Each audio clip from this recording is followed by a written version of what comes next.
তো আমি এখন আছি পাবনা ক্যাডেট কলেজের মধ্যে। তো পাবনা ক্যাডেট কলেজের কিছু ক্যামেরা, সিসি ক্যামেরা বন্ধ রয়েছে। তো এখানে আসেন আপনাদেরকে দেখাই।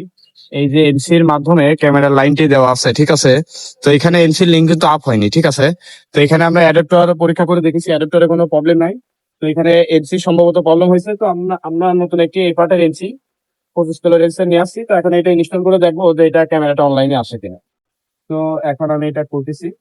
খোলার পরে এই অ্যাডাপ্টারটি ব্যবহার করবো। আগে এখন 5 ভোল্টের অ্যাডাপ্টার এবং এই ক্যামেরা হচ্ছে ইন্টারনেট পোর্ট।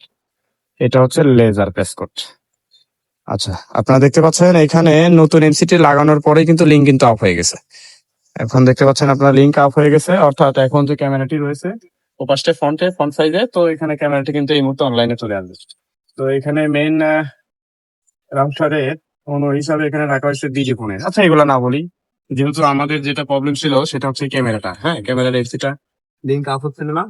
তো আমরা এই যে এমসিটি চেঞ্জ করার পরে কিন্তু লিঙ্ক আপ হয়ে গেছে। তো আপনারা অনেক সময় কেউ কেউ বলছেন যে ক্যামেরার যে এমসি গুলো আছে এগুলো মানে নষ্ট হয় না, খুবই কম নষ্ট হয়, সার্ভার বেশিরভাগ নষ্ট হয়ে থাকে। তো আজকে দেখেন এখানে সার্ভার ঠিক আছে কিন্তু এমসি নষ্ট হয়ে গেছে।